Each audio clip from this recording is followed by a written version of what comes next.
Delhi MCD में बहुमत आने के बावजूद भी अरविंद केजरीवाल सरकार को अभी भी अपने पार्षदों को लेकर डर लगा हुआ है। कभी दिल्ली के डिप्टी सीएम मनीष सिसोदिया इस बात को कहते हैं, तो फिर एक बार दिल्ली के मुख्यमंत्री अरविंद केजरीवाल ने कहा है कि अगर किसी पार्षद के पास बीजेपी के लोगों का फोन आता है तो उसे रिकॉर्ड कर लीजिए। तो वहीं दूसरी तरफ जिस तरीके से पार्षदों को लालच दिया जा रहा है, बीजेपी के पार्षदों को आम आदमी पार्टी की तरफ से इस पूरे मामले की जो कंप्लेंट है वो बीजेपी ने एसीबी में की है। इस पूरे मामले पर जानकारी से बात करते हैं। हमारे साथ मौजूद है शिवम त्यागी जी। सर, कैसे देख रहे हैं, आज भी भारतीय जनता पार्टी से डरे हुए हैं अरविंद केजरीवाल और कह रहे हैं कि हमारे पार्षदों को खरीदने की कोशिश करेगी बीजेपी और हमने अपने पार्षदों को सिखा दिया है कि फोन आए तो रिकॉर्डिंग भेजिए।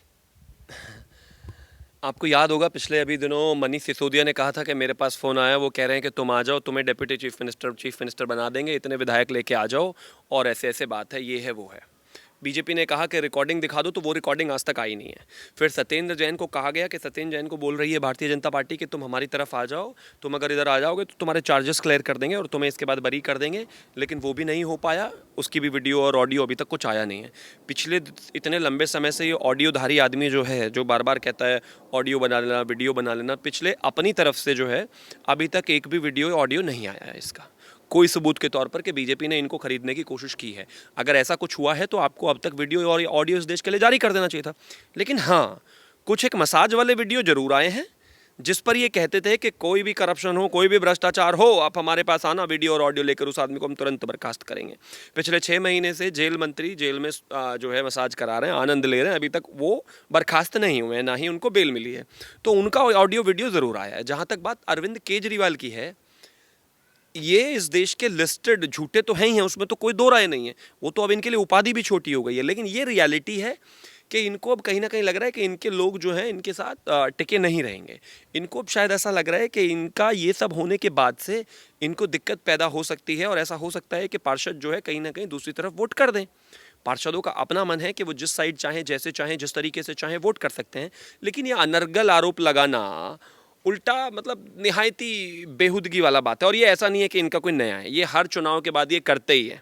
हर चुनाव में पहले इनके लोग आ जाते हैं, फिर वो इधर उधर चले जाते हैं। अभी पहले वो कहते थे, याद होगा तुम्हें, कि उसका कांग्रेस का कूड़ा हमें लेना नहीं है, कांग्रेस का कूड़ा हमें लेना नहीं है, वरना शाम तक 30 विधायक हमारे पास आ जाएं। एमसीडी से पहले महाबल मिश्रा को अपनी तरफ ले लिया बीजेपी में, मतलब एमसीडी इलेक्शन से पहले कांग्रेस से। अब आप मुझे एक चीज़ बताइए, जिस आदमी का अपना कोई आधार ही ना हो और जो वो एक झूठ बोलने के बाद अगले दिन वो झूठ रिपीट ना करता हो, नया वाला झूठ बोलता हो, उस आदमी के झूठों को तो जितना एक्सपोज किया जाए उतना ही कम। संजय सिंह का भी आरोप है बीजेपी को लेकर। उन्होंने कहा है कि बीजेपी खुलेआम खरीदारी करती है, इन्हें तो पूरा छूट मिली हुई है, लोकतंत्र की हत्या करने पर बीजेपी तुली हुई है। मुझे लगता है कि जिन लोगों ने एक ज़माने में टिकट ब्लैक किए हों, उनको इस तरीके से टिकट बेचने और ख़रीदारी करने पे तो बात नहीं करनी चाहिए। कम से कम ये अपने आप में अनकॉन्स्टिट्यूशनल है। दूसरी बात ये भी है कि अगर उनके पास भी कोई सबूत है तो वो भी दिखाएं, वरना ढाक के तीन पात ये सब बातें बोलते हैं, सबूत कुछ दिखाते नहीं, बात कुछ दिखाते नहीं। इनकी तो राजनीतिक पैदाइश ही झूठ बोलने से लेकर है। वो शीला दीक्षित वाली फाइल से लेकर और आज ये ऑडियो वीडियो और पता नहीं किस किस चीज़ तक आ गए, हर जगह झूठ बोलते हैं। एक भी चीज़ ऐसी नहीं है जो इस देश को इन्होंने कॉन्स्टिट्यूशनल अथॉरिटीज़ में दिखाई हो। कोई भी एक ऐसा प्रूफ, कोई भी एक ऐसा सबूत, कोई भी एक ऐसी चीज़, कोई भी ऐसी कॉल रिकॉर्डिंग, कोई भी ऐसी वीडियो रिकॉर्डिंग, कुछ भी पेपर, कुछ तो दिखाया हो। उल्टा इनके लिए बहुत खूब सारी वीडियोज़ आ चुकी हैं, उन पर कोई कार्रवाई करते नहीं है। बेहतर है वो उन पर कार्रवाई करें और उसकी बात करें। मेरा मानना है कि अब इनकी बातों को लोग समझने लगे हैं। दिल्ली के एमसीडी के एग्जिट पोल्स आपने देखे होंगे, 30-40 सीटें भारतीय जनता पार्टी को दिखा रहे थे ज़्यादा करके। भारतीय जनता पार्टी का पिछले 7-8 साल का, 9 साल का सबसे बेहतरीन प्रदर्शन इस बार एमसीडी में रहा है। आप यकीन मानिए, मैं इस बात को दावे के साथ कह सकता हूं कि अरविंद केजरीवाल अपने जीवन काल में ये आखिरी चुनाव उन्होंने दिल्ली में जीता है। इसके बाद वो दिल्ली में चुनाव जीत नहीं पाएंगे, क्योंकि रीज़न है, आज तक उन्होंने कोई भी चीज़ पर, पोल्यूशन पर वो काम नहीं कर पाए। पोल्यूशन आज तक एज इट इज़ ऐसा कैसा ही है। पराली पर आज तक वो काम नहीं कर पाए, एज इट इज़ ऐसा का ऐसा ही है। और यमुना पर आज तक वो काम नहीं कर पाए, एज इट इज़ ऐसा का ऐसा ही है। अभी लैंडफिल्स जो बड़े बड़े कूड़े के पहाड़ खड़े हैं, भारतीय जनता पार्टी इन पर काम कर रही थी और काफ़ी हद तक इनको नीचे लेकर आ गई थी और गौतम गंभीर जी का काम इसमें सराहनीय रहा। लेकिन अब वो कितना काम करेंगे ये देश जानता है, क्योंकि आज तक तो उन्होंने कहीं काम किया नहीं है। ये ट्रैक रिकॉर्ड है उनका। तो आप यकीन मानिए, इसके बाद दिल्ली के लोगों को भी समझ में आ जाएगा और दिल्ली के लोग भी इसका तो जान पाएंगे। और ये उन्होंने शुरू भी कर दिया है। जैसे ही सरकार आई, सरकार आते ही बोले कि हम 2 करोड़ लोग मिलकर, दिल्ली के 2 करोड़ लोग मिलकर हम इसमें साथ में सफाई करेंगे। अरे ये 2 करोड़ लोग तो भारतीय जनता पार्टी जब एमसीडी में भी थी उनके साथ भी थे। 2 करोड़ को नहीं करना है भाई, जो एमसीडी है एमसीडी को करना है। और कैसे करना है उसका प्लान बताइए, क्योंकि उन्होंने इस तरह की तमाम चीज़ें की हैं। वोट शेयर उनका 13-14% इस चुनाव में गया है, नीचे गया है खासतौर पर अगर मैं बात करूं तो। जस्ट इस तरीके की चीज़ें आती हैं तो देश में लोगों को समझ आती है, अवेयरनेस आती है। बेहतरीन बात क्या है कि आजकल के ज़माने में इंटरनेट है। आप एक चीज़ को एक बार झूठ बोलेंगे, दूसरी बार जब उस बात को चेंज कर देंगे तो वो इंटरनेट पे तुरंत कंपैरिजन आपका आ जाता है। और जनता के हाथ में आज इस देश में मेरा ख्याल 100 करोड़ फ़ोन तो होंगे ही कम से कम। हर किसी के पास फेसबुक है, हर किसी के पास चीज़ें हैं। इस तरीके के झूठे इंसान का देश की राजनीति में रहना खतरनाक है। ये कोड से भी बुरा कोड है। आम आदमी पार्टी का ये भी आरोप है कि 30 पार्षदों के साथ मेयर बनाने की कोशिश कर रही है भारतीय जनता पार्टी। और वहीं अभी जो भारतीय जनता पार्टी की तरफ से एसीबी में कंप्लेंट की गई है आम आदमी पार्टी की, और कहा गया है कि उन्हीं की नेता जो है मोनिका गर्ग, वो भारतीय जनता पार्टी के नेताओं को लालच दे रही है। देखिए, मोनिका गर्ग की वीडियोस सामने आई हैं। मोनिका गर्ग कहाँ गई है, किसके साथ गई है, कैसे गई है, तमाम तरह की चीज़ें वो सामने निकल कर आई हैं। और आपको याद होगा कि जब भारतीय जनता पार्टी का तमाम वो चीज़ें दिल्ली में चल रही थी, अभी पिछले दिनों की बात है, रिसेंटली जब वो मनीष सिसोदिया की खरीदने बेचने की बात हो रही थी, तो उल्टा उन्हीं के काउंसलर का शायद वीडियो आया था जिसमें वो आया था, जिसने उसने कहा था कि वो उल्टा खरीदने के काम कर रहे थे। अरविंद केजरीवाल अगर कह रहे हैं कि मैं पूर्व में जा रहा हूं, तो आप यकीन मान के चलिए वो पश्चिम में जाएंगे।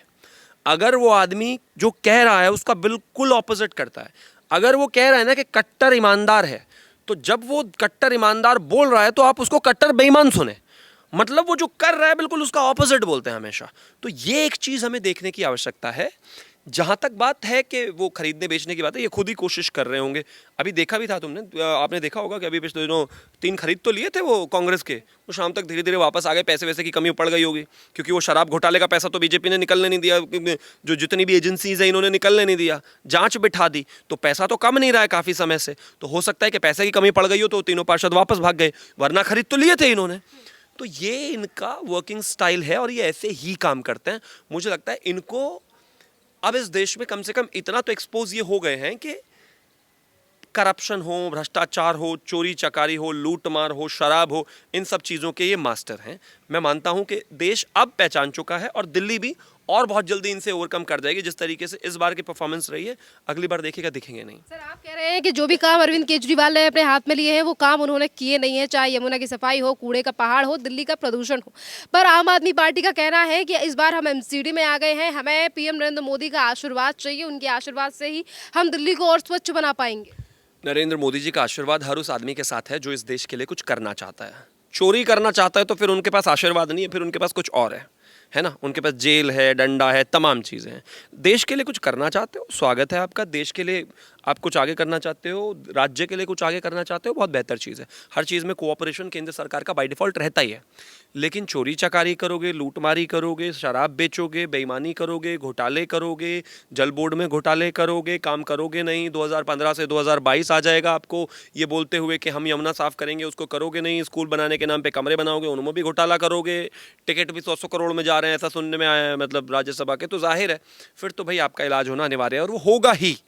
तो महत्वपूर्ण बात यह है कि आप वो करना भी चाहते हैं या सिर्फ बोल रहे हैं। क्योंकि आज तक की उनका जितना भी स्ट्रैटेजी आप देखेंगे, आज तक जितने भी उनकी स्टेटमेंट देखेंगे, आज तक जितनी भी उनकी सारी चीज़ें देखेंगे, कहीं ना कहीं वो गलत और झूठी ही साबित हुई हैं। तो मुझे लगता है प्रधानमंत्री का सहयोग तो बाय डिफ़ॉल्ट है ही।